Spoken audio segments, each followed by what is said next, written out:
So we've learned a lot so far, and now let's bring it all together in one project. We're going to make a personal website for our friend Susan. All right, so first we're going to go right back to the beginning. So we're going to have our doc type, our original HTML, head, and body tags. So like Cami said, we're going to be making this website for our friend Susan. So this will be our personal website, so we'll call it Susan's website. Now it's important that we structure this website properly so that way when we do our CSS there won't be too much back and forth. So we're going to have three main sections. We're going to have a header, so we'll make a div with the class as header.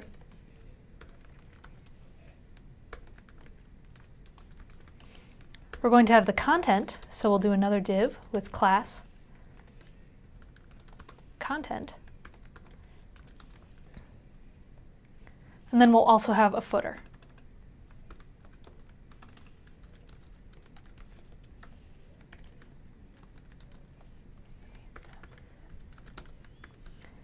So now we have all three sections, the header, the content, and the footer. So now we'll just save this as just Susan. But one thing we should note, again, if it's going to be the home page of a website, it should be named index.html. But right now we're just saving it as Susan to keep it separate from our other files. So we already know what we want to put in Susan's website, and so we're just going to copy and paste what we want in there. But you can write whatever you want. You can use whatever different kinds of tags that you want, but we're just going to throw in the basics for now. We just copied some content into the website. We have a header, some paragraph text, a picture of Susan, some different sections of her different publications and presentations, and then her contact information. Let's run this page before we start working on the CSS. Pretty standard, not very good looking. Let's fix that. First, we need to make our CSS file. So go to New File, and we'll save it as Susan's Styles. Now we need to add our link tag back in our HTML. Remember, it has 3 attributes. In rel, you put style sheet. In type, you put text/CSS. And in href, you put the name of your style sheet. Now let's jump into our CSS. First, for my body, I want to have a font family of Arial. And I want to make sure that my margins are at 0. For all my links, I want them to be red.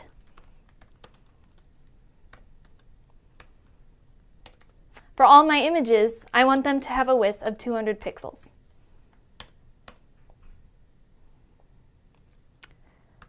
For my paragraphs that have span, I want their font weight to be bold.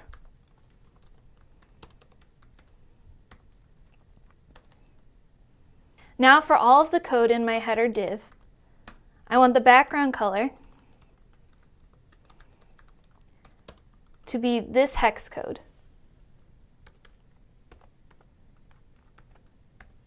I want its position to be fixed on my page,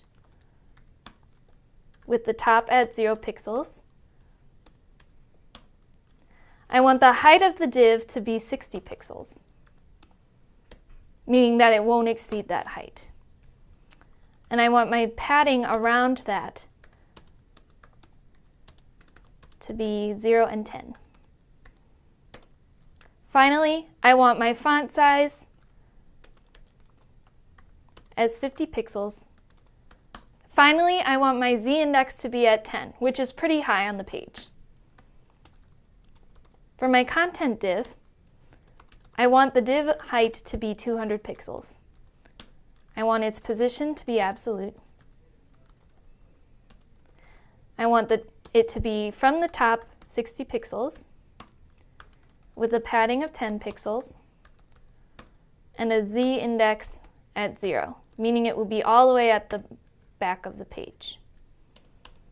And finally, for my footer div, I want the background color to be this hex code.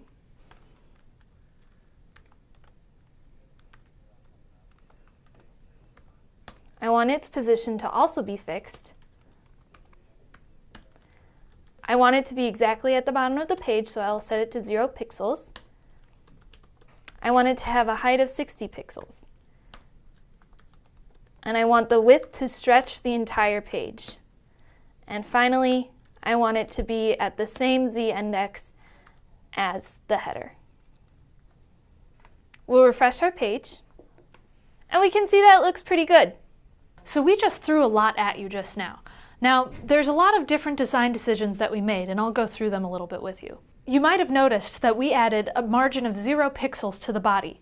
I mentioned a little bit before that every single element has a native margin and a native padding, including the body. So when we add that 0 in there, that means that everything that we want to stretch the width of the page will actually hit the edges of the page. Otherwise, it will just have a little bit of margin that's left there because of the native margin. So let's just say we want to keep a note of that because we might forget why we put a margin of 0 pixels there. We can actually leave a comment in our CSS. To write a comment in CSS, you would write /*, your comment, and then end it with */. This will not show up on your page. It is solely for the user of this code. Now, you can also add comments in your HTML as well. It's written a lot differently, but it kind of looks like a tag. You'd write an open brace, exclamation point, --, your comment, and then --, close brace. Again, this will not show up on the page. It is just for the developer. So you can add comments throughout your HTML and your CSS, which will really help you when you're trying to take notes in the future. You can comment anything on the page, including your own code. So if you want to tweak a few things here and there, you can edit it. If you go to our page, you'll notice that Susan's Contact Me isn't actually showing up because the footer is on top of that. So you can comment out the footer entirely so that way we don't see it at all and we can see her information. We comment out the footer, and then when we save it and go back to the page, the footer is gone and we still see her email. You could take our example or you could tweak it any way you want. For example, right now our header is not the entire width of the page, and I think it'd be kind of cool to stick that in there. So just add width 100%.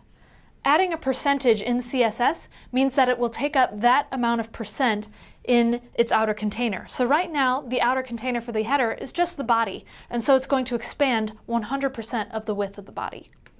Let's say we wanted all of the paragraph tags within the content div to only be 25% of the page. We could add a new style for content and then specify that you want it to be the paragraphs. And we'll make the width 25%. So now, going back to our website, if we refresh, you can see that it is all only 25% of the page. Now, the content is currently the width of the entire page, but if we made the content, say, 50% of the body, so we put content at 50% and then that paragraph at 25% still, it would actually be 25% of that 50% because it takes the percentage of its current container. So that's pretty skinny. Don't necessarily do that, but you can see what we're talking about. So now you've created your own personal website. Congratulations! Now we're going to get into a couple more HTML elements, and then we're going to go into the next steps for your web development career.